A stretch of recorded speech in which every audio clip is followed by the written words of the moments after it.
Muy bien, bueno, esta es la primera vez. Greg dijo que muchos de ustedes querían, o alguien pensó que sería una buena idea, y él pensó que era una buena idea, probablemente sea una mejor manera de decirlo. Un adelanto del próximo libro. Saldrá en febrero o marzo. Se lo di a Tom Horn, Defender Publishing. Me suplicó durante años que trabajara con él, y finalmente cedí. Puede ser muy persistente. Pero el libro va a ser como El Reino Invisible. Es un libro académico, espero que sea legible. Pero este es el título, Invirtiendo a Hermón.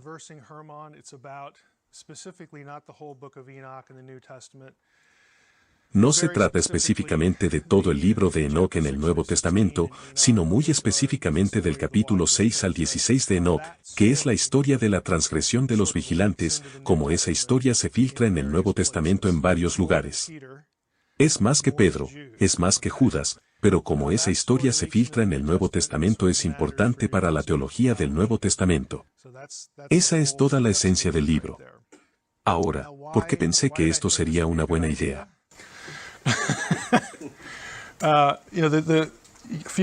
Algunas notas aquí arriba. Te lo daré en pocas palabras. Es asombroso. Esto también es como el reino invisible a este respecto. He dicho en muchas entrevistas que el pequeño y sucio secreto del reino invisible es que nada en el libro es exclusivo de Mike. Eso es cierto. Nada en el libro salió de mi cabeza. No dije, esto sería una buena idea, lo incluiré en un libro y a la gente le gustará. Nada como eso. Todo en el libro se puede encontrar en la beca revisada por pares. Eso es justo lo que hago. Realmente no sé cómo hacer otra cosa, así que eso es lo que obtendrás. Es asombroso. Cada capítulo de este libro, y todo lo que veremos aquí, está representado por artículos de revistas, la disertación de alguien, un libro, o algo así. Es el mismo objetivo, tratar de obtener una erudición de alto nivel, en este caso, la historia de Enoc, las transgresiones y luego cómo eso se filtra en el Nuevo Testamento. Traté de tomar esas cosas y luego hacerlas descifrables y digeribles para alguien que no sea un especialista. Es asombroso que nadie haya hecho eso nunca. Todo lo que está en el libro se podrá rastrear en alguna parte, pero no hay un solo libro, ni en el mundo académico ni en el mundo popular, en el que alguien haya recopilado esas cosas y las haya puesto entre dos cubiertas y las haya llamado libro, lo cual es simplemente asombroso para mí. Justo este último año, apareció algo parecido, más o menos, no recuerdo quién, creo que fue en Oxford o Brill. Alguien hizo algo sobre los evangelios, Enoc y los evangelios. Pero ese es el primero de su tipo. Así que este libro va a ser único. Y con suerte, lo disfrutarás tanto como el reino invisible. Doy por sentado que la mayoría de ustedes, si no todos, han leído El Reino Invisible, o han escuchado una entrevista sobre El Reino Invisible, porque eso fue lo que hizo Greg en el sitio web para asegurarse de que la gente lo supiera. Pero en cuanto a esa introducción básica, la historia del vigilante, vigilantes es un término bíblico. Solo está en Daniel. Ocurre con más frecuencia fuera de la Biblia. Pero esto es lo que me llevó a elegir este tema.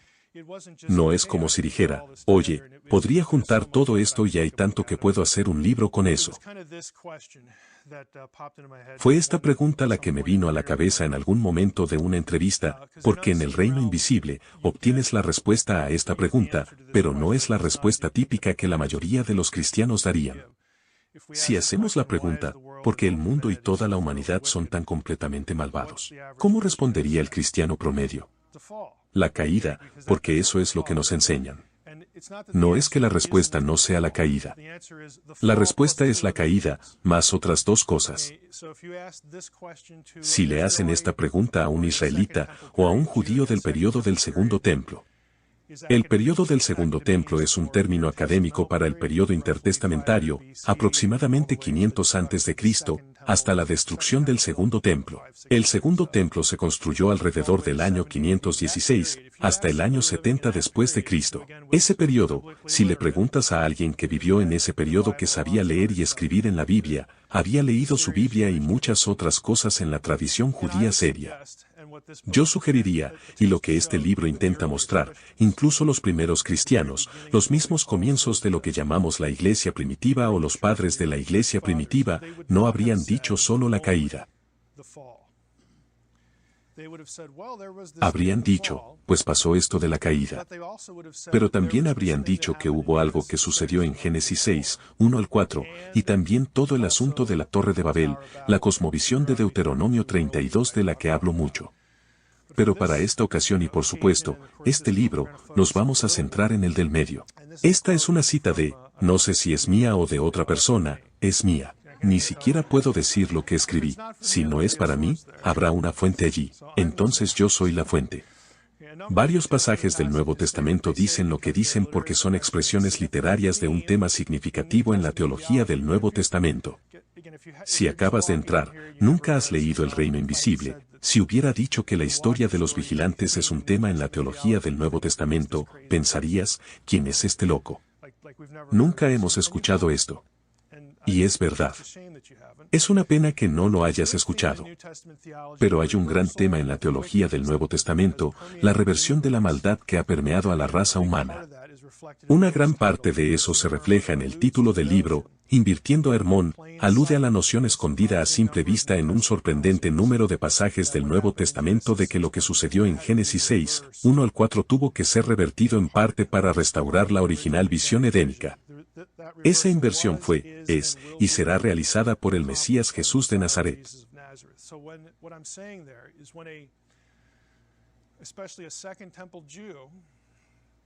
Entonces, lo que estoy diciendo es, un judío del segundo templo que estaba buscando al Mesías o en las décadas que siguieron a los eventos de la vida, muerte, sepultura y resurrección de Jesús, habrían estado pensando en su Mesías, no solo en términos de un tipo que es de la línea de David, que va a venir aquí y nos va a liberar.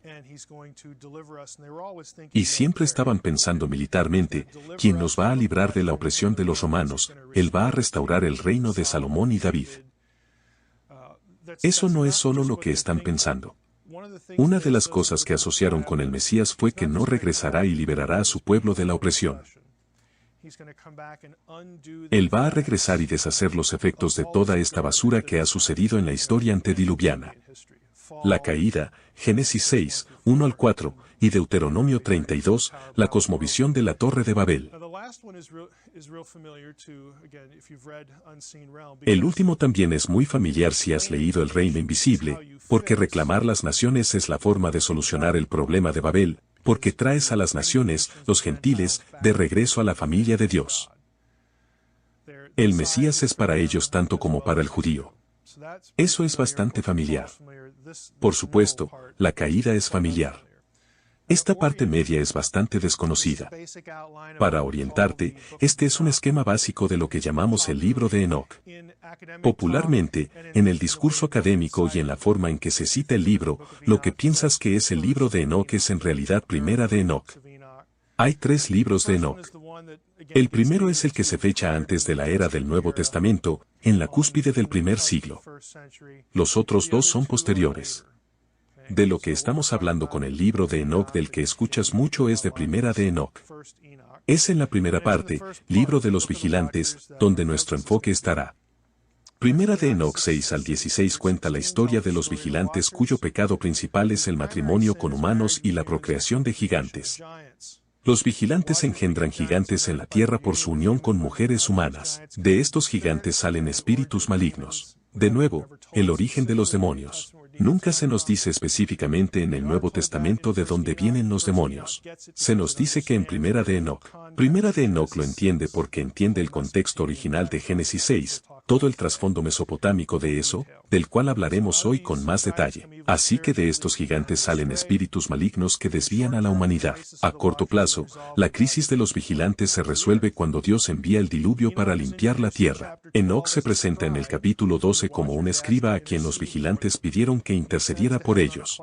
Asciende al cielo en una nube, se presenta ante el trono celestial en el capítulo 14 en un pasaje que es importante para la historia del misticismo judío. Su intercesión es rechazada. Nuevamente, los vigilantes se arrepienten después de que Dios los castiga, y básicamente logran contactar a Enoc. No sé si cogieron el teléfono o lo que sea. ¿Puedes ir a hablar con Dios por nosotros? Porque Dios realmente te quiere. Tú eres el que fue sacado de la tierra y caminas con Dios. ¿Puedes hacerle saber que lo sentimos y que nos perdonará? Dios básicamente dice, no, están fritos.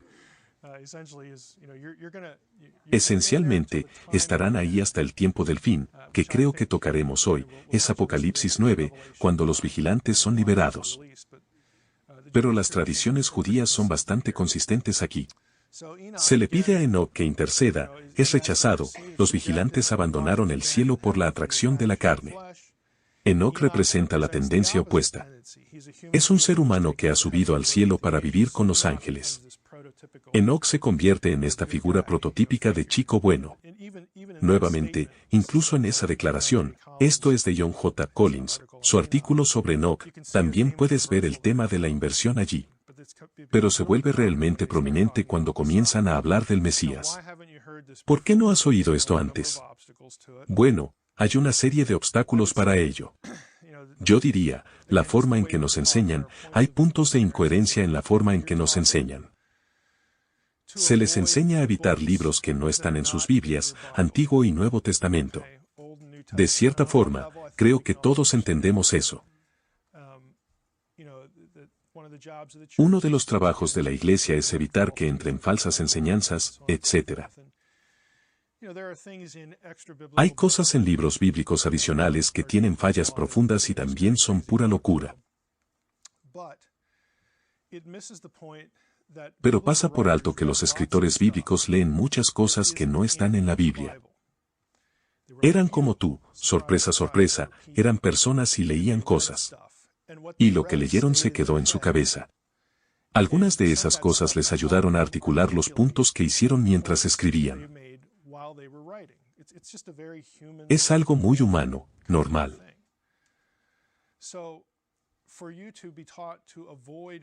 Entonces, que te enseñen a evitar leer esas cosas te separa inmediatamente del contexto de los escritores. Mi sugerencia simple es, si lees eso, ¿a quién le importa si crees que es canónico o no? No creo que Enoc sea canónico, pero realmente no me importa porque si lo lees, te ayudará en algunos puntos a seguir lo que dice alguien en el Nuevo Testamento. Si solo sabes lo que está al acecho en el fondo. La iglesia primitiva tenía algunas personas que defendían el estatus canónico. En este libro, les doy en un apéndice todos los lugares donde algunos de los primeros padres de la iglesia citaron a Enoc como escritura. Ellos hacen eso. Un par de ellos lo hacen. Cuando lees cosas, no sé si tengo la cita aquí. Sí la tengo. Ahora, en una paráfrasis, la de abajo, esto es representativo. No voy a decirles de qué fuente proviene porque no quiero arruinar su disfrute del libro porque en realidad es un buen libro. Los libros pseudoepígrafos son aquellos que son claramente espurios y no auténticos en su contenido general y ninguna fórmula como, está escrito, o, las escrituras dicen, está conectada con estas citas. Eso está mal. Está mal.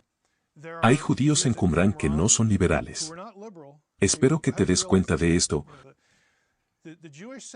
La secta judía en Qumran formó su pequeño claustro porque pensaban que los fariseos eran comprometedores. Estos no son liberales. Están como en el enésimo grado fuera del mapa en su conservadurismo. Pero, sin embargo, citarán a Enoc en un par de ocasiones en forma de cita, como dice la Escritura. Luego citarán 3 o 4 cosas y entre ellas está primera de Enoc. Harán cosas así. Así que para unos pocos, al menos una secta judía, este libro era considerado sagrado. Hay algunos padres de la iglesia que también lo consideraron sagrado. Tertuliano, Ireneo, Orígenes, entre que sí y que no. Clemente, igual variaba. Tertuliano es su mayor defensor. E Ireneo lo respalda en 1 o 2 lugares. Pero Ireneo extrae algo de su teología de Enoc, incluso sin citarlo. Hoy sabemos eso porque tenemos el libro y podemos ir a buscarlo, lo que está citando. Estas son algunas figuras importantes. Dudo que tengamos un erudito patrístico aquí, pero probablemente todos hayan escuchado estos nombres.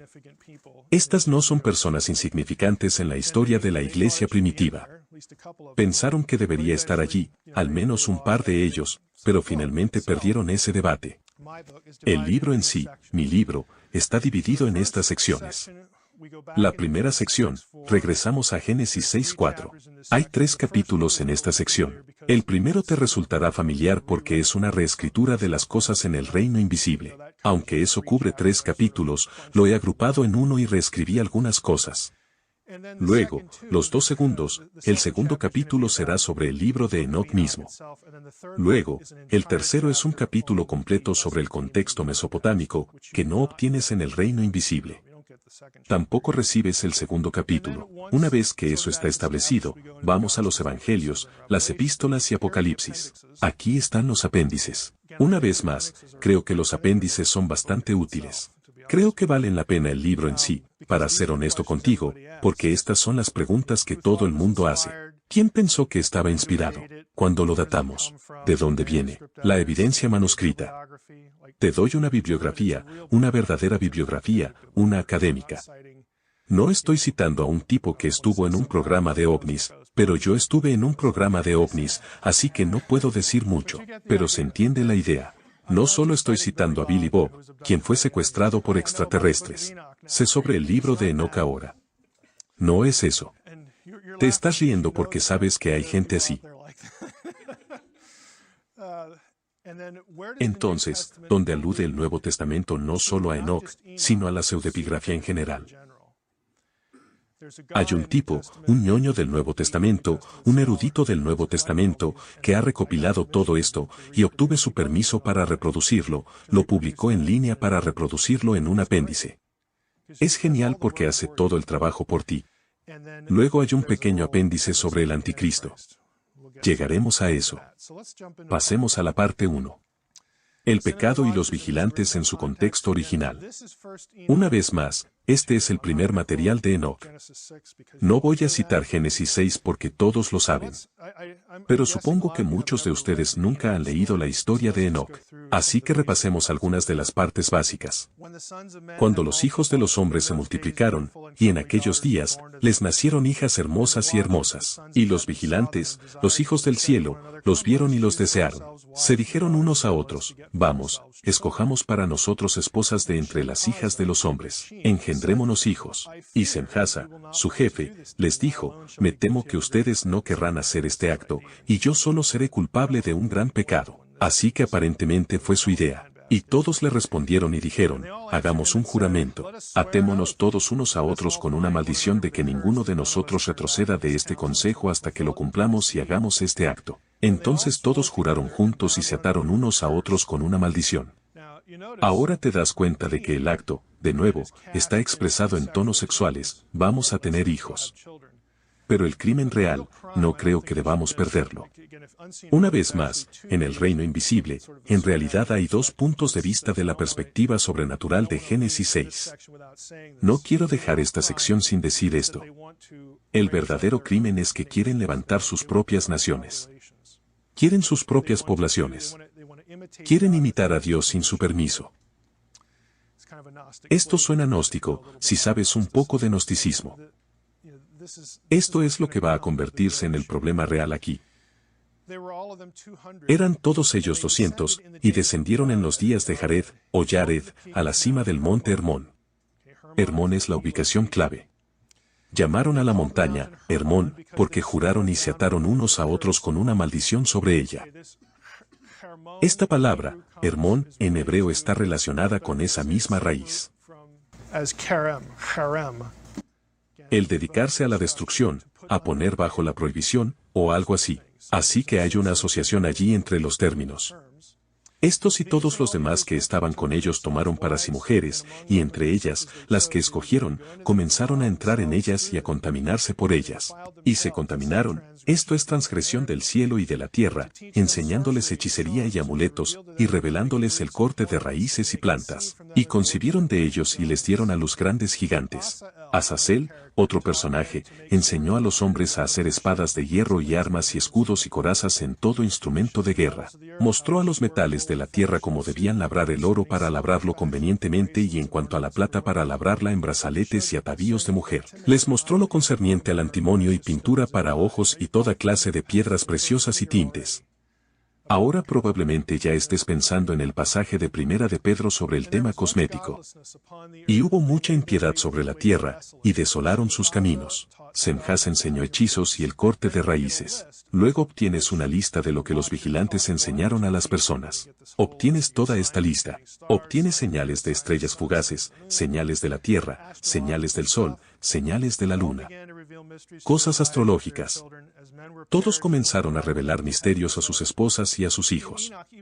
En Enoc, incluso en esta sección y en otras partes del libro, el problema con todo esto no es que sepamos cómo hacer algo que está hecho de hierro, o que usemos pintura para los ojos para embellecernos. El problema es lo que la gente hizo con eso, los corrompió. Así que toma el problema de la lujuria y lo empeora. Toma el problema de cualquier tecnología y lo empeora. La gente empieza a usar las cosas para la autodestrucción, para la destrucción de su prójimo, ese tipo de cosas. Así que esto es por lo que está pasando el pasaje. En pocas palabras, lo que dice Primera de Enoc aquí es, sabemos que tuvimos esta cosa de la caída, y sabemos que las personas son pecadoras, pero constantemente culpan a los vigilantes por enseñar a las personas cómo ser aún mejores pecadores. En otras palabras, darles más herramientas para destruirse a sí mismos. Y esto no es un gran salto conceptual de todos modos para nosotros porque cualquier tecnología que tengamos puede usarse para lo mismo. Puedo cometer crímenes horrendos con un teléfono.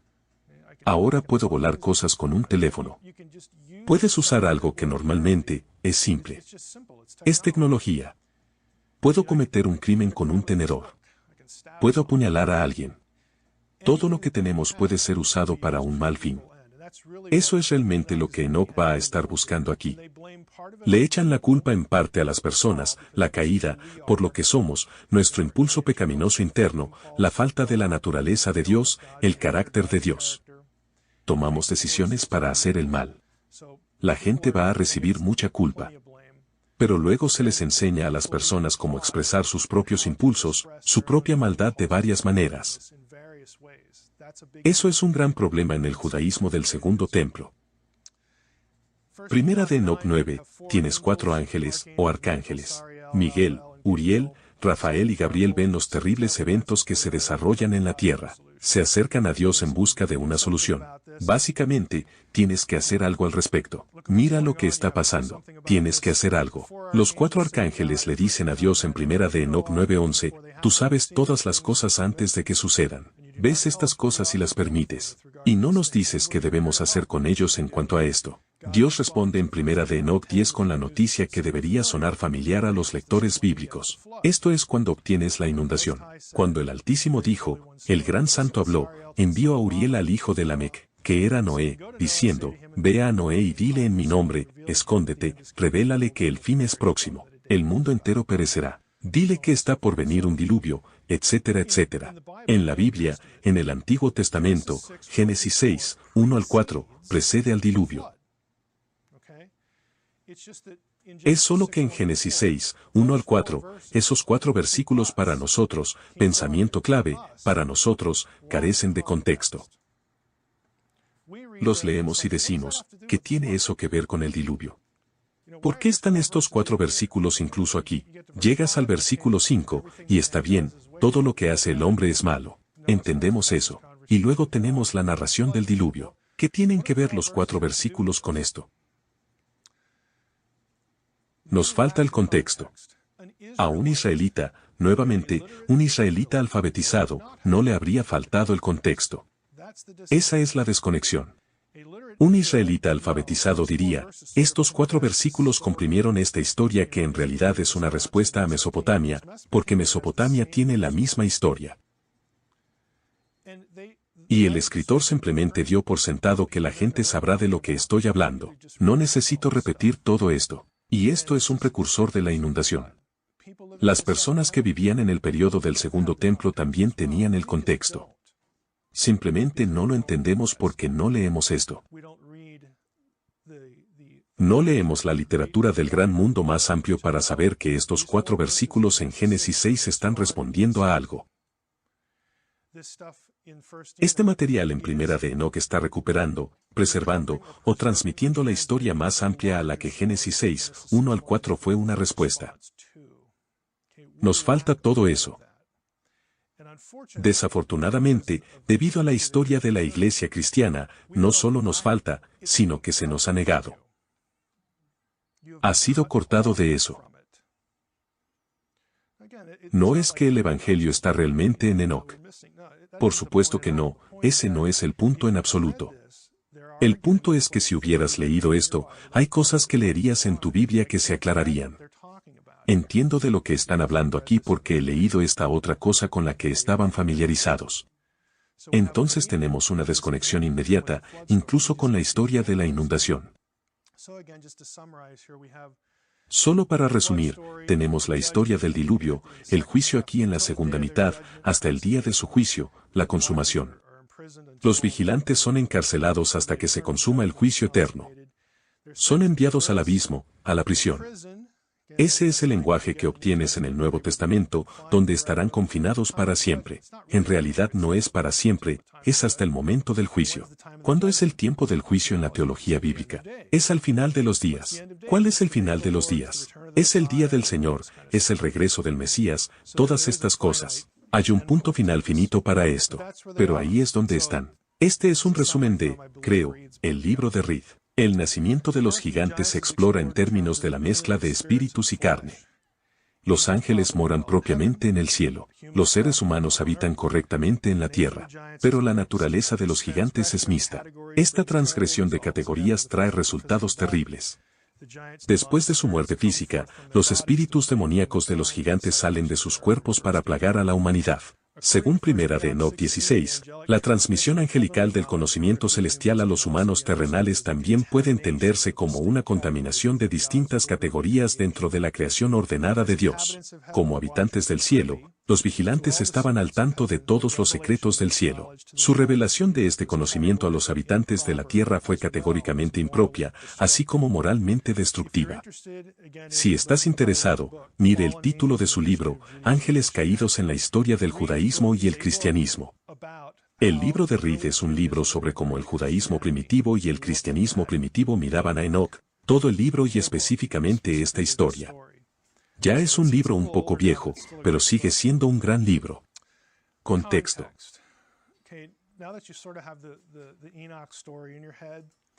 Ahora que tienes la historia de Enoc en tu cabeza, ¿de dónde viene? Si bien no proviene de la misma fuente, es una respuesta y creo que una preservación más completa del episodio que encontramos en la literatura mesopotámica asociada con el diluvio. Las cosas bíblicas, Génesis 6, 1 al 4, todo este extraño episodio, es una respuesta a algo sobre lo que los mesopotámicos escribieron, creyeron y pensaron que era grandioso, pensaron que era bueno. Los israelitas pensaron que era inicuo y perverso. Ahí hay una oposición. Génesis 6, 1 al 4 está en la Biblia para decirles a los israelitas que estos eventos que precedieron al diluvio no fueron buenos. Eran malvados. Y va a extenderse a la historia bíblica en todo tipo de formas para presentar ese caso. La historia se centra en los Apkallu. Los Apkallu son los héroes de la cultura antes del diluvio. La frase, héroes de la cultura, se refiere a los grandes civilizadores. Tomás Edison sería un héroe cultural para nosotros porque aprovechó el poder de la electricidad para darnos luces. Personas, figuras que hacen algo realmente importante para civilizar la vida. Eso es lo que es un héroe cultural. En el pensamiento mesopotámico, los Apkallu son los grandes héroes de la cultura anterior al diluvio, al servicio de Ea. Ea era el dios de la sabiduría. Una variedad de tradiciones de sabiduría del antediluviano, el periodo anterior al diluvio, supuestamente fueron transmitidas por los Apkallu. Había 7 de ellos en una historia en particular. Los 7 sabios fueron creados en el río. El acadio para ese término está en el abismo. De inmediato, estás teniendo un pequeño pensamiento espeluznante. Son del lugar del mundo subterráneo. Pero los mesopotámicos pensaban que eran grandes tipos, son maravillosos.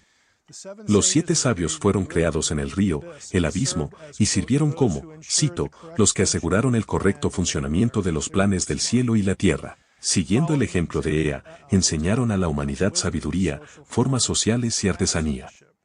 Eso es del diccionario de demonios y deidades.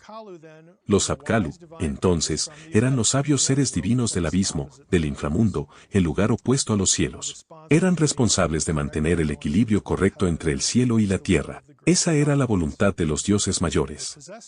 Y poseían conocimiento del mundo divino que hacía funcionar el cielo y la tierra. Sabían muchas cosas. Los escribas de Babilonia que vivieron después del diluvio se esforzaron mucho para establecer la noción de que su propio conocimiento, lo que sabemos los escribas, y por lo tanto la grandeza de Babel, y es por eso que somos tan inteligentes, y es por eso que Babel es tan genial. ¿Por qué?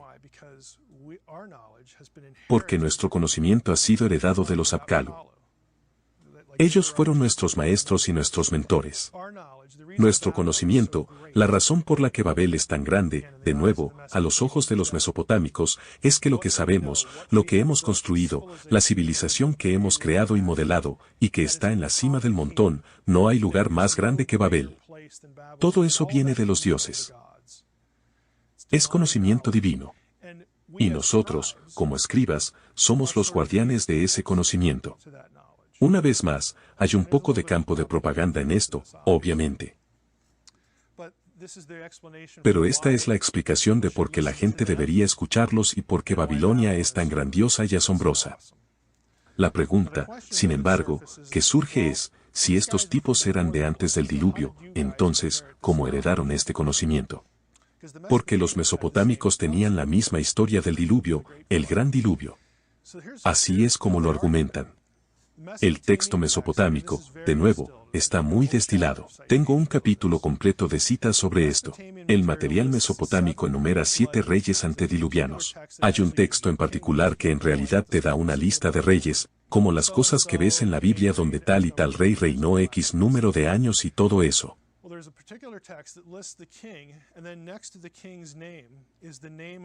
Hay un texto en particular que enumera al rey, y luego, junto al nombre del rey, está el nombre del Apkallu que lo ayudó a ser rey, lo ayudó a que floreciera la civilización, le dio el conocimiento que necesitaba para dirigir Babilonia.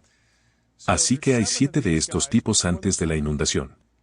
Están asistidos por un Apkallu específico. Después del diluvio, el texto tiene 4 Apkallu, y se describen de esta manera, son de ascendencia humana. Los Apkallu anteriores al diluvio se describen consistentemente como pertenecientes a Dios, seres divinos. Pero después del diluvio, no, son de ascendencia humana, y son solo 2/3 Apkallu. Al cuarto se le asigna un número. Es una mezcla, es un híbrido, cualquier término que quieras usar. Es la misma descripción, aunque en el texto no es la misma persona. Es la misma descripción que se le da a Gilgamesh, a quien también se le conoce como el Señor de los Apkallu, en algo llamado sello cilíndrico. Gilgamesh era un Apkallu. Era 2/3 divino. Y también era un gigante en el texto mesopotámico. Nuevamente, Gilgamesh es probablemente la figura más familiar del antiguo cercano oriente, solo en los círculos populares. Resulta ser una figura clave aquí porque es un Apkallu posterior a la inundación que es una mezcla, divino y humano, y también es un gigante, junto con estos otros tipos. Verás en este libro, la última nota allí, es posible que no haya sabido esto, pero Gilgamesh en realidad se menciona por su nombre en algo llamado, el Libro de los Gigantes, de Qumran. El Libro de los Gigantes no es parte de Primera de Enoch, pero los eruditos lo describen como material enoquiano, porque gran parte del contenido del Libro de los Gigantes también se puede encontrar en el Libro de Primera de Enoch. Hay un par de otros gigantes nombrados allí también, en relación con el diluvio, antes y después, y así sucesivamente, pero Gilgamesh en realidad está ahí. Solo esa línea, solo quiero hacer una pausa aquí por un segundo. Solo ese texto les dice que los judíos de este periodo estaban leyendo cosas mesopotámicas. No solo comienzas a escribir un libro y luego empiezas a inventar cosas a medida que hablas sobre gigantes, y de repente, Gilgamesh, ¿suena bien? No sé cómo se me ocurrió. Claro que no, no sucede así. Están leyendo material mesopotámico. Habían heredado material mesopotámico. Es parte de su marco. Es parte de su, los eruditos lo llamarían, marco cognitivo de referencia. Simplemente estaban familiarizados con el material. Podían decir, porque estaban familiarizados con el material, podían mirar hacia atrás en Génesis 6, 1-4 y decir, si sabemos de qué habla. Y nuevamente, escriben sobre de qué se trata en libros como El libro de los gigantes, libros como Primera de Enoc. Todo esto es una matriz de ideas. Y la razón por la que no nos es familiar es porque odio decirlo de esta manera porque suena peyorativo, pero lo voy a decir de esta manera. Es porque no se nos permite leer esas otras cosas. Si lo hicieran, las luces simplemente se encenderían en diferentes lugares a medida que se exponen al material. La implicación de todo eso, solo miren la lista aquí, la implicación es que los Apkallu posterior a la inundación fue el resultado de las relaciones sexuales con mujeres humanas. En su ensayo sobre los Apkallu, esta académica llamada Ann Kilmer escribió un artículo, en realidad es un capítulo de un libro, y es difícil de encontrar. No creo que esté disponible en línea de forma gratuita. Si tuvieron la bendición de participar en el proyecto de bibliografía del Consejo Divino, este artículo está en esa colección. Pero en realidad se dio cuenta de esto hace años, pero no dijo mucho al respecto.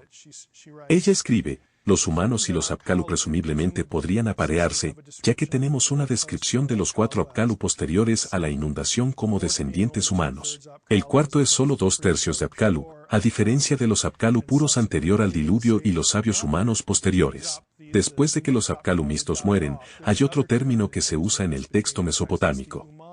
Es el humano, y ese era el término para escriba. Para que puedan ver lo que sugieren los textos. El conocimiento divino proviene de estos tipos anteriores al diluvio. Sobrevivió a la inundación en estos tipos híbridos y lo heredamos. Por eso deben escucharnos. Por eso somos tan inteligentes. Es por eso que Babilonia es tan grande. Así es como lo están enmarcando. El aparente apareamiento con humanos disgustó a Marduk. Marduk es el dios supremo de Babilonia. Él es el mejor del montón. En la epopeya de Erra, juzga a los Apkallu. Este es Marduk hablando aquí en el texto, mandé artesanos, así se llaman los Apkallu, artesanos, los que saben muchas cosas. Envié a los artesanos al Apsu, de nuevo, de vuelta al abismo. Les ordené que no subieran. Cambié la ubicación del árbol Mesu, y la piedra el Mesu y no se los mostré a nadie. Esa referencia se nos escapa. Pero esta es una cita de otro erudito en particular, reubicación de un árbol, esto es de Anus, creo, y Stones también es un motivo en la epopeya de Erra donde Marduk, durante la inundación, cambió la ubicación de este árbol y esta piedra en el contexto de enviar a los sabios al abismo, al Apsu. El jardín con árboles y piedras preciosas. ¿En qué te hace pensar eso? Ezequiel 28. Es la descripción edénica. Es lo mismo, árboles y piedras. No es una coincidencia. Y si lees Ezequiel 28, tiene un parentesco cananeo. Y el asunto del consejo divino de los cananeos se desarrolla en parte dentro del mismo marco que el antiguo cercano oriente más amplio. Estas no son coincidencias. Esto es simplemente arte literario de personas familiarizadas con mucho material y están escribiendo un libro para que se sepa. Así es como se hacen los libros. No es una terrible sorpresa. Es muy comparable al jardín. Al final del viaje del héroe en la epopeya de Gilgamesh, de nuevo, Gilgamesh está buscando, ¿qué? Inmortalidad, vida eterna. Él va a donde están los dioses en este jardín. ¿Te suena esto familiar? Y debería.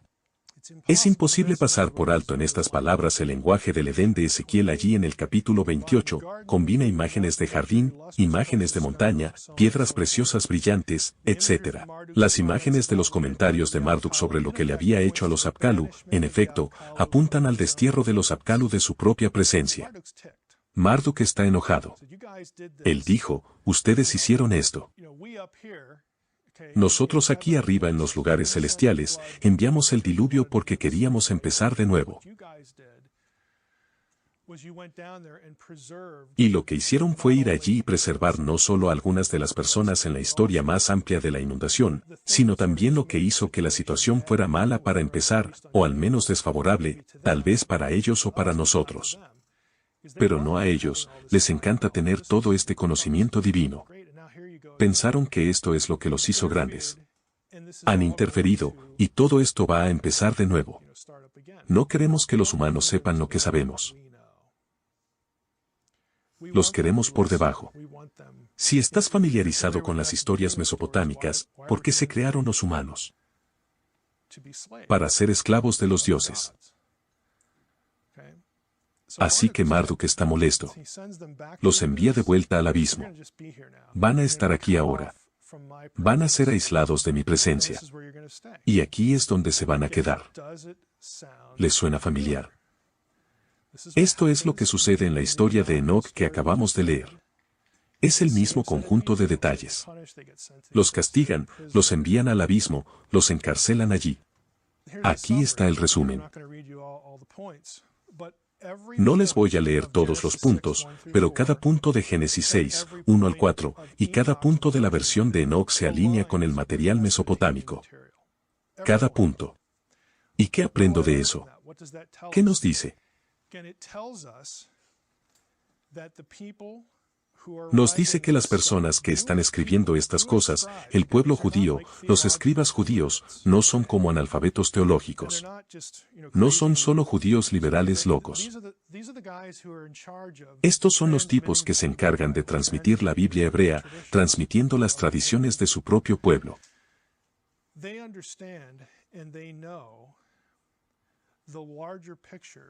Entienden y conocen el panorama general contra el cual responde Génesis 6, 1 al 4.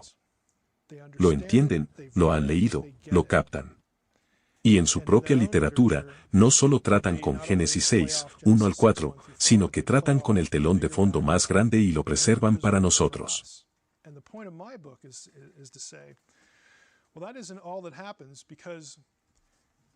Y el punto de mi libro es decir, eso no es todo lo que sucede porque desde el periodo del Segundo Templo, tenemos tipos como Mateo, tenemos tipos como Marcos, tenemos tipos como Juan, tenemos tipos como Pedro. Este es su mundo. La iglesia primitiva, los 12 apóstoles, sorpresa de sorpresas, eran judíos y leían libros. ¡Qué profundo pensamiento! No eran analfabetos. Eran judíos que habían estado expuestos a este material. Son elegidos providencialmente, están preparados providencialmente para producir los libros que ahora llamamos el Nuevo Testamento. En el curso de escribir esas cosas, van a usar cosas que traen en mente para expresarse, para expresar ciertas ideas. Dios está de acuerdo con eso porque Él los escogió. Los escogió, los puso en el momento y lugar correctos y dijo, ahora te voy a pedir que escribas algo que quiero conservar para la posteridad. Pero no sabríamos eso a menos que fuéramos a buscar, a menos que pensemos en lo que están haciendo. He hecho el comentario antes de que creo que nuestra doctrina de la inspiración, se socava y se vuelve vulnerable cuando divorciamos el elemento humano de ella. Los libros de tu Biblia no vienen solo por descarga mental. El profeta no se levanta, prepara el desayuno, se descarga, pierde el control de su mente, escribe al azar, como en los expedientes X, se despierta y dice, vaya, ni siquiera sé lo que acabo de escribir. No es así como el Nuevo Testamento mismo describe la inspiración. Pero creemos que las personas que produjeron los libros del Nuevo Testamento no estaban pensando en nada. Como si acabaran de ser hechizados y descargados. Cuando le quitas el elemento humano, cuando lo conviertes en un objeto paranormal, es muy comprensible si crees que la inspiración funciona de esta manera, que no quieres que la gente lea nada más. No quieres que se expongan a lo que en realidad se expusieron los escritores. Entonces, este problema, esta desconexión de cómo entender lo que está en nuestra propia Biblia es mucho más grande de lo que imaginamos. Estás hablando de siglos, milenios de historia acumulada de mirar la Biblia de cierta manera. No es siniestro. No es como si una cábala en algún lugar dijera, tenemos que apartar a la gente de cualquier cosa que sea mala. Es solo una manera reflexiva de enseñar. No es nada profundamente siniestro. Pero el efecto de esto es que tenemos personas que están poco expuestas al contexto de la Biblia y luego tienen problemas para entender porciones significativas de ella. Ese es el problema. Y eso es lo que estoy tratando de hacer un poco de mella. Las otras tres partes, déjame hacer una verificación de tiempo. Unos de ustedes han notado que en realidad tengo un iPhone y lo estoy usando. Solo reviso la hora.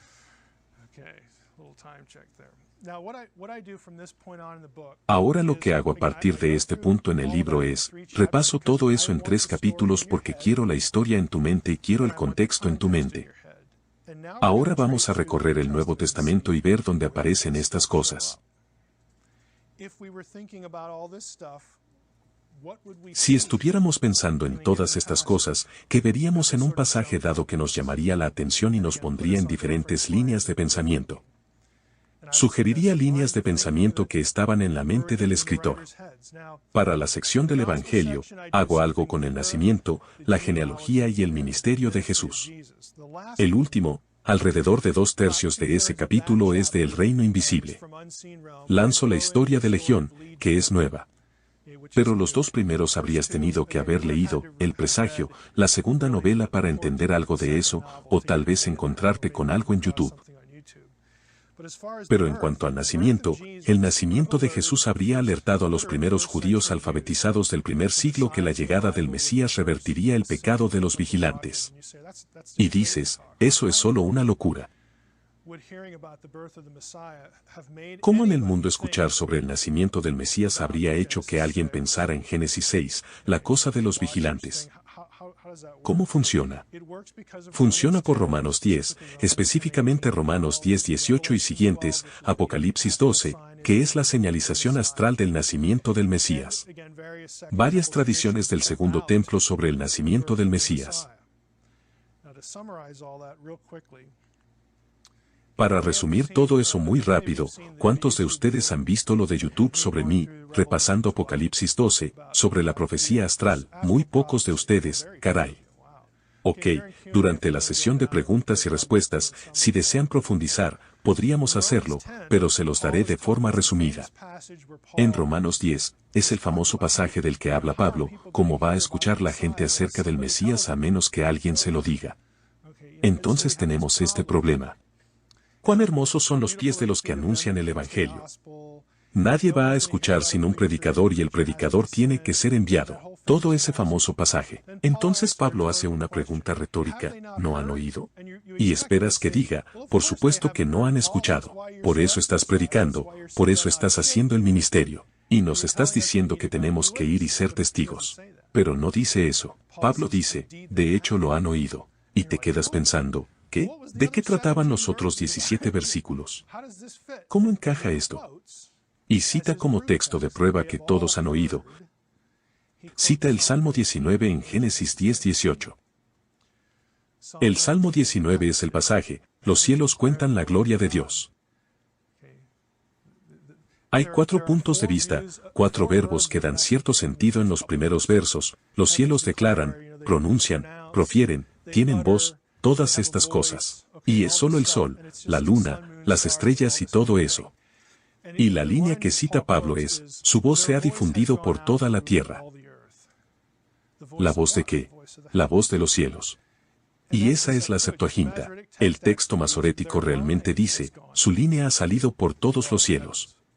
De hecho me gusta el texto masorético porque es una referencia a la eclíptica, la línea en el cielo. La eclíptica es donde las constelaciones del zodiaco siguen anualmente. No puedo probarlo, pero creo que Pablo se estaba refiriendo a Apocalipsis 12. Cuando Juan dice, hablando del nacimiento del Mesías, es Apocalipsis 12, él dice, miré al cielo y vi. Creo que Juan realmente quiso decir lo que dijo. Tenemos a la mujer con las 2 estrellas alrededor de su cabeza, el sol en medio, la luna a sus pies. De hecho pueden trazar esto en un programa de astronomía. Cuando lo hacen, hay otras cosas que no se mencionan en Apocalipsis 12 que son realmente significativas para una persona alfabetizada en el primer siglo. Obtienen una conjunción de Régulo y Júpiter, la estrella rey con el planeta rey en la constelación de Leo, el león, la tribu de Judá. Para un gentil que no sabe nada de la Biblia hebrea, esa conjunción es importante porque ambos eran signos de un nacimiento divino real. Aquí están unidos. Y para un judío, está en la constelación de Leo. Tienes una ventana de 90 minutos cuando todas estas cosas están configuradas. En realidad son 80 minutos. Alguien me corrigió el otro día. Un astrónomo raro por ahí. Ya que, trataré de recordar eso. Pero tienes una cantidad de tiempo realmente pequeña en la que todo esto puede ocurrir. Y si lo conectas a un programa de astronomía, obtienes el nacimiento del Mesías el 11 de septiembre del año 3 a.C. Todo el mundo dice que no puede ser el 3 a.C. porque entonces Herodes tendría que morir en el 1 a.C. A excepción de los estudios que han demostrado que el 1 a.C. funciona bastante bien, que publiqué recientemente en mi sitio web. Le hice un feliz cumpleaños a Jesús el 11 de septiembre. Pero lo que lo hace importante es que la fecha en el calendario judío es el 1 de Tishri. El 1 de Tishri era la fecha en el Antiguo Testamento cuando inauguras el reinado de tu próximo rey. También se pensaba que el 1 de Tishri era la fecha de nacimiento de Noé. Así que Jesús el Mesías es el nuevo Noé. Estás empezando a ver cómo Génesis 6 se cuela en la imagen. ¿Qué fue lo significativo de Noé? Se suponía que la supervivencia de Noé, la presencia de Noé en la tierra después del diluvio, señalaría el fin de los vigilantes, el fin de toda esta maldad, el fin de toda esta basura. Hay pasajes que se refieren al texto del pergamino del Mar Muerto, a la cronología del diluvio, a algunas de estas cosas astronómicas que están sucediendo. En concreto, la vinculan a la constelación de Orión, que en arameo es la constelación de Nefilá. Es el gigante porque Orión era un gigante. Tienes esta concatenación de pensamientos de que para un judío alfabetizado, si hubiera leído a Juan, Apocalipsis es el último libro del Nuevo Testamento.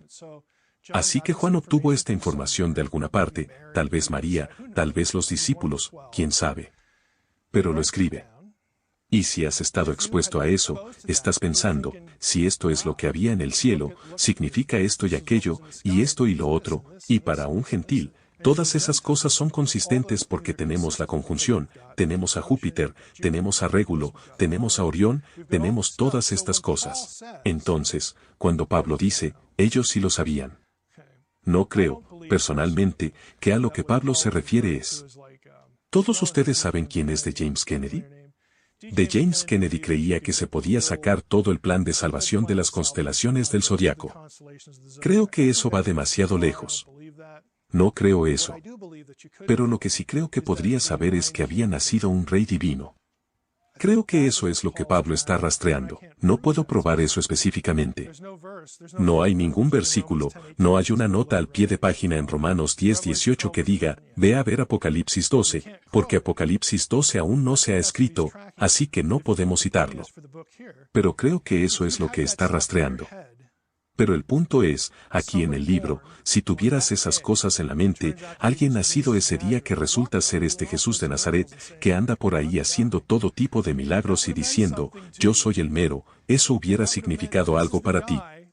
Eso habría significado que este es el tipo que de alguna manera va a revertir los efectos de la maldad del mundo.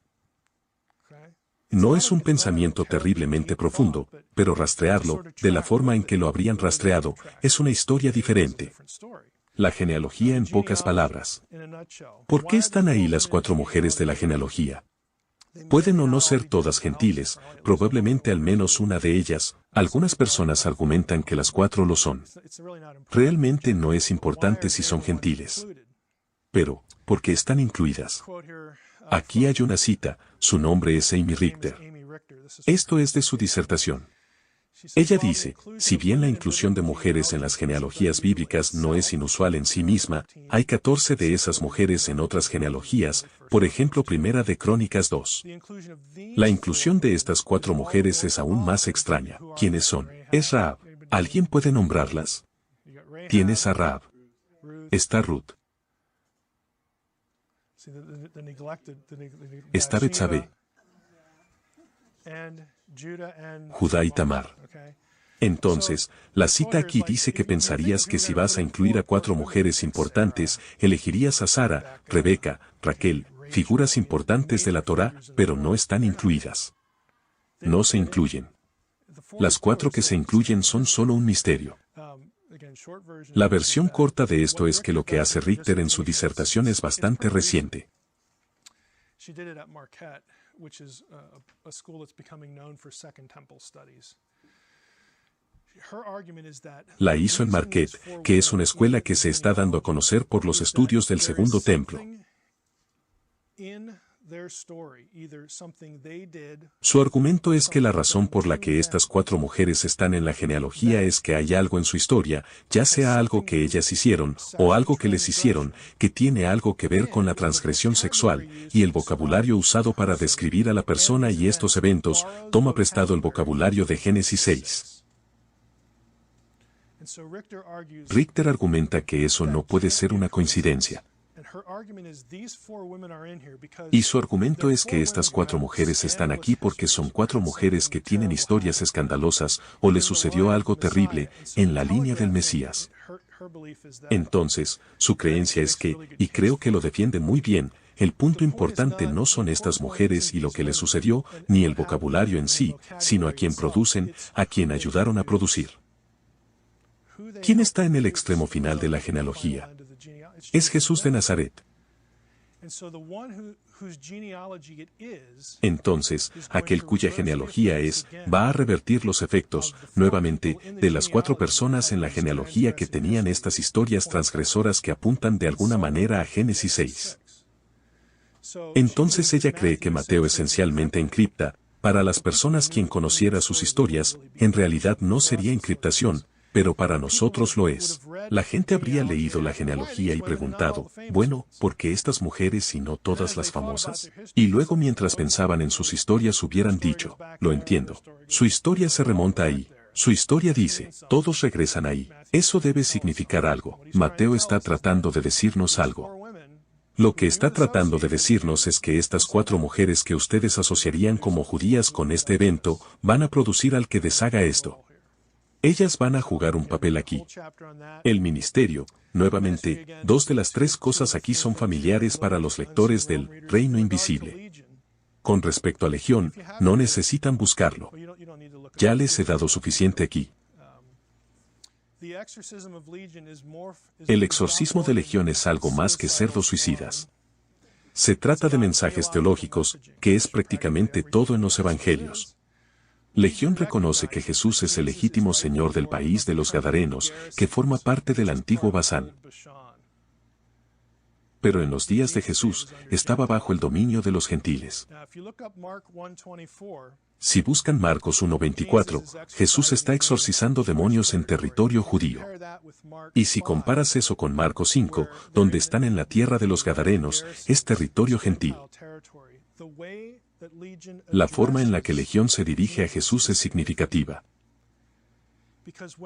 Porque cuando está en territorio gentil, exorcizando demonios, ¿alguien quiere adivinar cómo se dirige a Jesús? Es el Hijo del Altísimo. Altísimo es el término clave.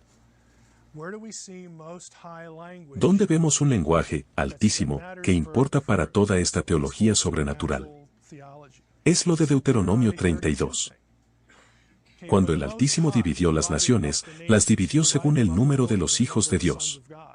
Pero Israel es la porción de Jehová. Jacob es su herencia asignada. Altísimo es un término que usarías si reconoces que este es el Dios Altísimo, y el territorio que controlamos, que la gente que nos rodea piensa que es territorio gentil, en realidad no lo es. le pertenece a él, para que pueda pasarse a los judíos y exorcizar demonios allí. Pero para señalar que, no soy solo el Mesías para el judío. No estoy aquí solo para reclamar este pequeño país del tamaño de Nueva Jersey. No estoy aquí solo para retomarlo, también soy señor de todo el territorio. Soy el Hijo del Altísimo. También soy el heredero legítimo de tu territorio. Y así es la señalización teológica. Esto no es nuevo para mí. Los estudiosos han notado esto durante mucho tiempo. Si se preguntan, ¿por qué esta palabrería, todas estas cosas? Así que lo añadí en el capítulo. Cuando llegamos a las epístolas, ¿cuántos de ustedes siguen el podcast? No te rías. ¿Sabes lo que voy? Unos cuantos.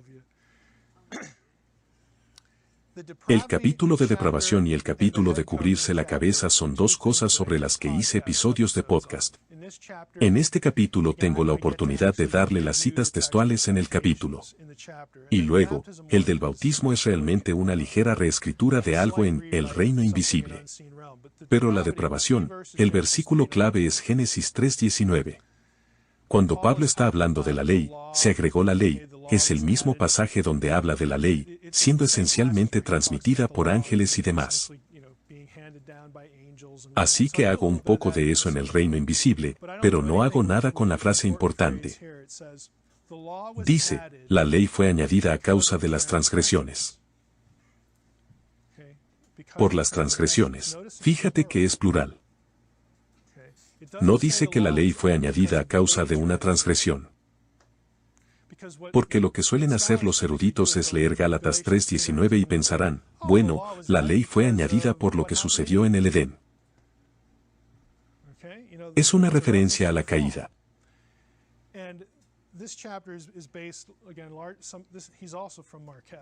También es de Marquette, y su trabajo de doctorado, un tipo llamado, su apellido es Stuart, no recuerdo su primer nombre.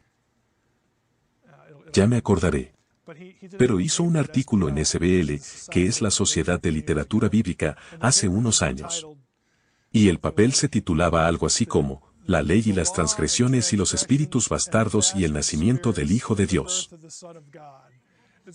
Entonces miré eso en el programa y pensé, pero claro que voy a estar ahí. Les juro que no dejaba de pensar, ¿qué va a hacer este tipo? Y fue increíble. Tyler Stewart, fue simplemente increíble. Después conseguí su papel, y se los puedo dar. De hecho publiqué esto en mi sitio web. Dijo que podía hacer eso. Argumenta que cuando Pablo dice que la ley fue añadida a causa de las transgresiones, no está pensando en el Edén. ¿De las transgresiones de quién estamos hablando? Está pensando en los vigilantes y su influencia corruptora en la humanidad. Y entonces pasa por toda una panoplia de cosas del segundo templo y algunas cosas gramaticales. Él dice, si lo lees de esta manera, responde ciertas preguntas que vienen en el capítulo más adelante con las que los eruditos han luchado. Porque si estás pensando en Edén, entonces algunas de las respuestas propuestas, o algunas de las cosas que Pablo dice, no parecen encajar del todo. Stuart dice, hay una razón por la que no encajan porque él no está pensando en Edén. Si Pablo está pensando esto, entonces lo que dice aquí y allá, y en media docena de otros lugares tiene sentido. Ya que Gálatas 4 habla sobre el nacimiento del Hijo de Dios y su relación con la ley, y cómo somos herederos e hijos, y todas estas cosas. Vuelve a vincular las dos cosas. Él está diciendo que el nacimiento del Mesías es lo real que revertiría las transgresiones, no la ley. La ley era impotente para revertir estas transgresiones.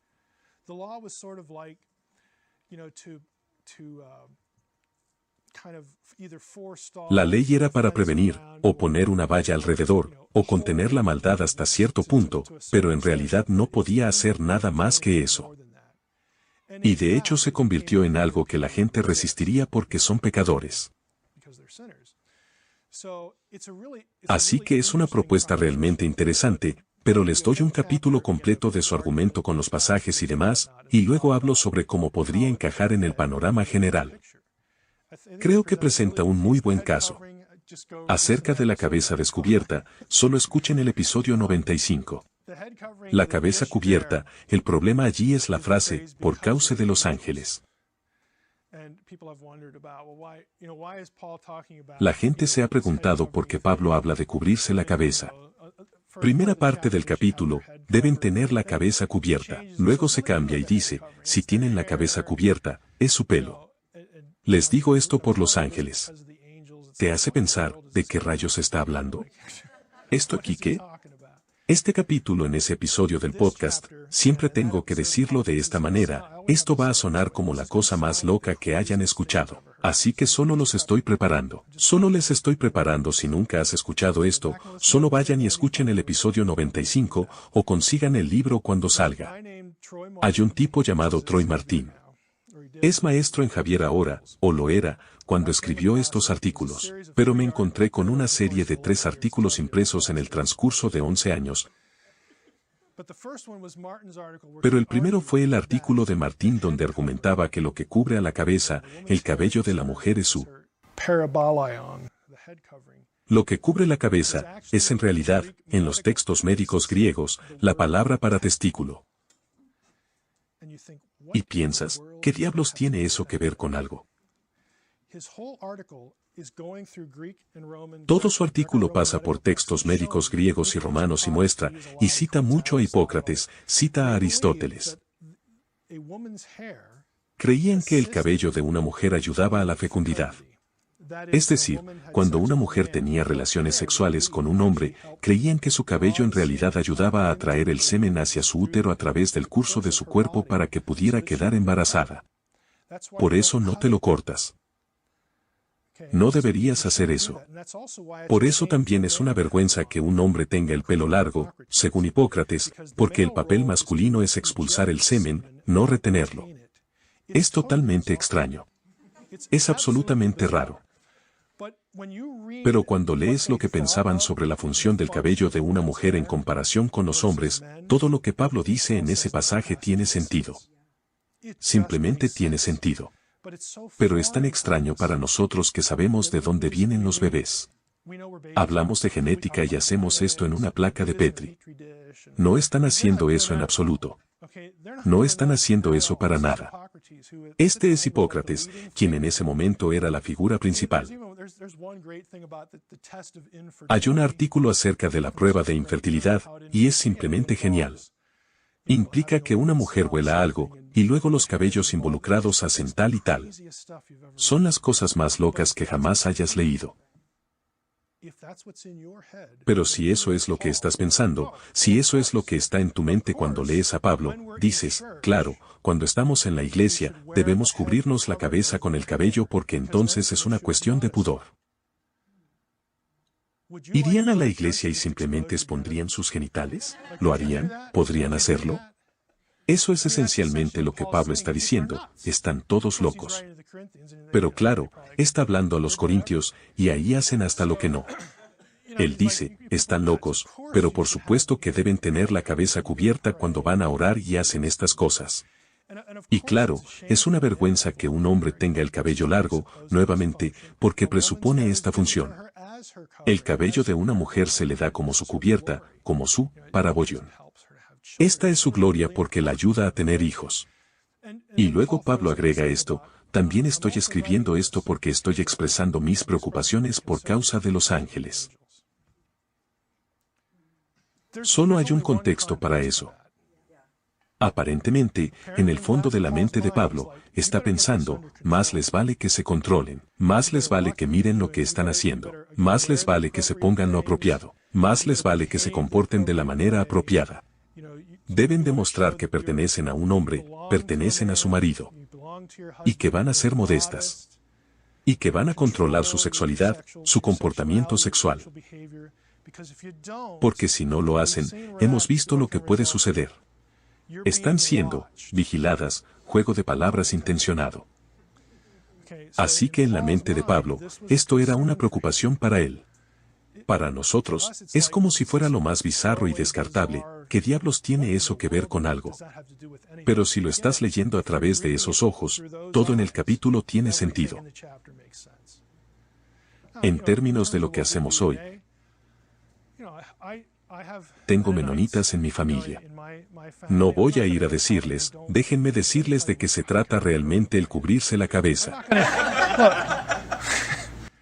Uno de ellos también es pastor.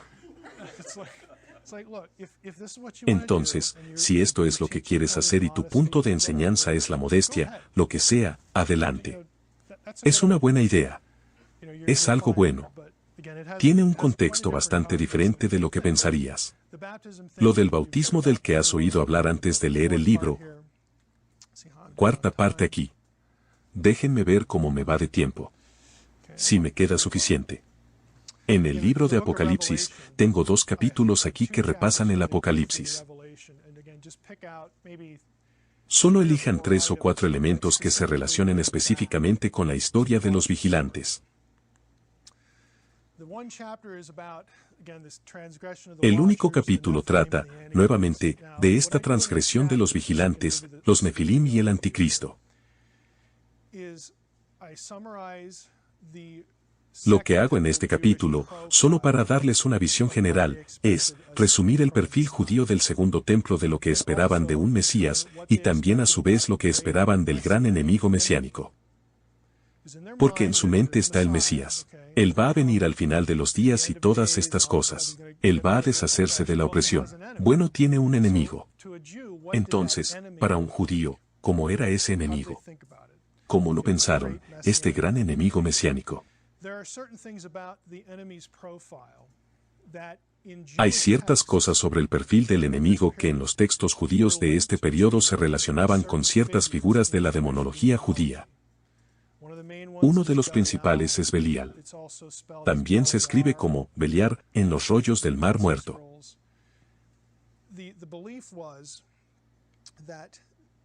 La creencia era que el gran enemigo del Mesías capta el razonamiento, ya que el Mesías era el Hijo de Dios, el Hijo del Altísimo, esta divina figura davídica. Por lo tanto, hubo judíos que especularon que su enemigo también sería la encarnación o estaría bajo el control de Belial, quien era uno de los términos de los rollos del Mar Muerto para Satanás. Sin embargo, también hubo otros judíos que pensaron, está bien, podría ser como una encarnación de Satanás o algo así. Y eso nos resulta muy familiar, la forma en que se populariza el pensamiento del anticristo. Esa es la normal, para nuestros días y época.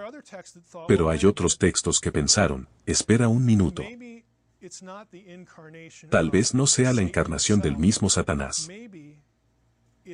Tal vez sea la encarnación de uno de los vigilantes caídos. Porque hay ciertas formas en que se describe al gran enemigo que se vinculan con la historia griega clásica de los titanes, que nuevamente, si están familiarizados con la historia de los titanes, y analizo esto en el capítulo, hay conexiones muy explícitas entre la historia griega del titán, el libro de Enoc, y el lenguaje de Génesis 6. Y solo el lenguaje gigante general en el Antiguo Testamento transmitido a través de la Septuaginta. Uno de los que menciono es velos. Esto es en realidad una descripción. Ya sea de Filón, o de un texto llamado Upólumos. Habla de Velos, que era un gigante, que era hijo de Cronos. Si saben algo sobre los titanes, Cronos es un titán importante. A quien se vincula, se lo describe como la persona que construyó Babilonia y la Torre de Babel. Y luego, otro texto judío vincula a Velos específicamente con Nimrod. Así es como te pido que mires estas cosas. No estoy presentando esto como, esta debería ser nuestra teología del anticristo ahora. Lo que estoy diciendo es que si estuvieras viviendo en el primer siglo y estuvieras teniendo una conversación con un judío alfabetizado del segundo templo, y estuvieras hablando sobre el anticristo, esto sería parte de su conversación. Así es como va a percibir a este gran enemigo.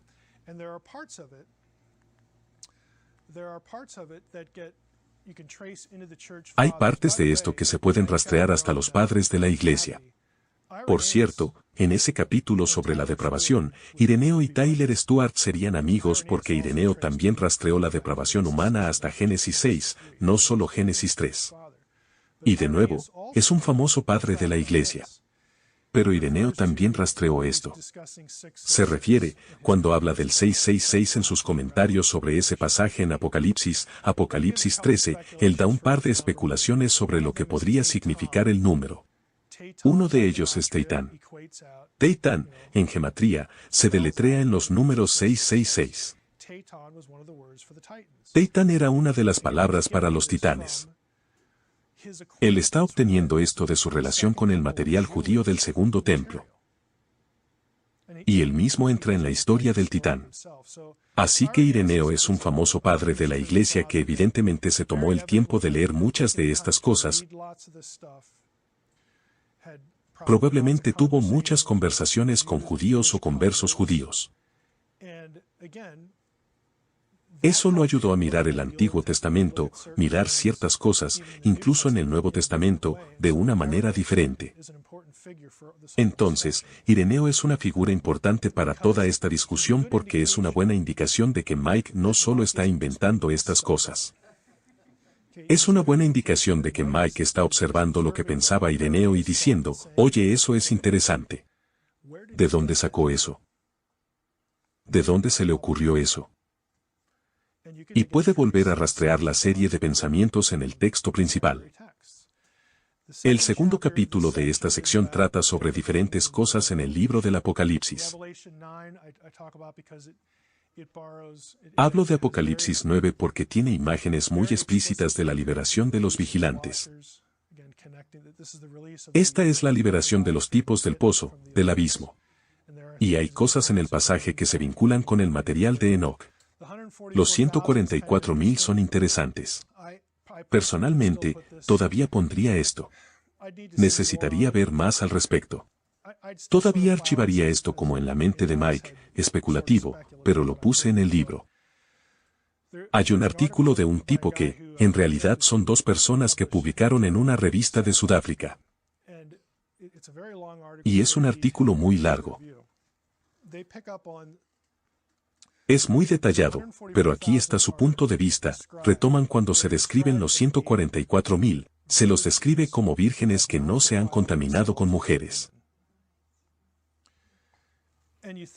Y piensas, ¿a quién le importa? ¿Y eso qué? Estaba bien casarse en los viejos tiempos. Vaya cosa.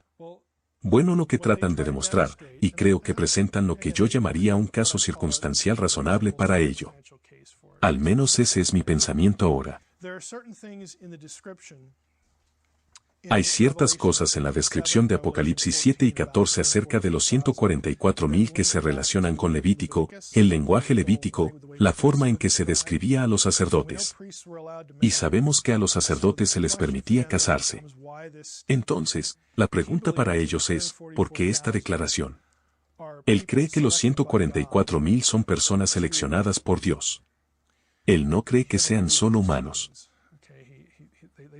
En cierto modo, dudan porque los diferencian de las almas que son mártires bajo el trono y todo eso.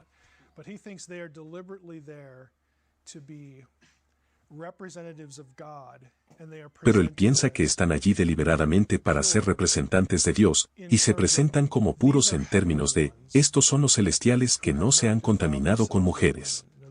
En otras palabras, son las contrapartes de los vigilantes que acaban de ser liberados.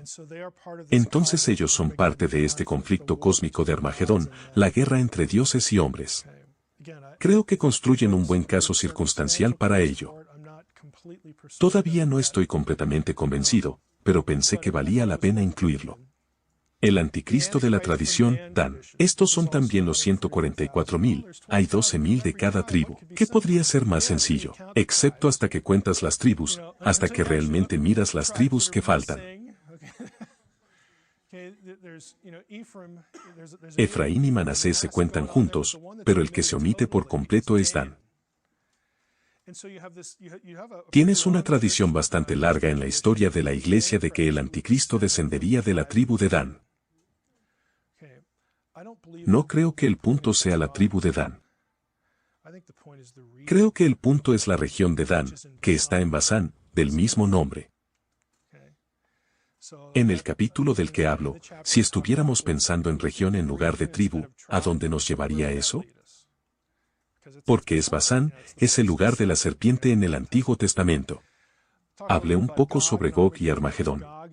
Gog es el gran enemigo del norte. Si recuerdas el reino invisible, que tiene el norte que es importante. Sefón. Es el dominio de Baal. Eso no es una coincidencia.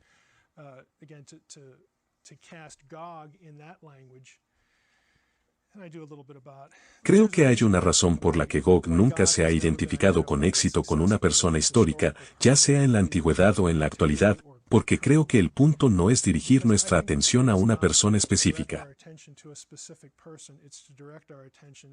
Es para dirigir nuestra atención al mal cósmico que controlará a quien quiera que sea esta persona del anticristo. Hablo un poco de eso. Si haces eso, lo vuelves a conectar a Basán. Luego entro en las conexiones entre Gog y los Rafaítas. ¿Y cómo están conectados Gog y los Rafaítas? Si Gog viene de las otras partes posteriores de la tierra, Sefón, y si el tipo del anticristo viene del mismo lugar, esa es también la región de los Rafaítas, los gigantes, entonces puedes hacer los cálculos del resto. De ese punto. No es difícil conectar las ideas una vez que obtienes ese punto de orientación geográfica. Norte cósmico, región de Basán, geográficamente. Hay enlaces específicos a los titanes y un titán en particular. Tifón. Una vez más, hay un artículo completo sobre cómo Daniel 11. Daniel 11 es esta cronología del anticristo que tenemos.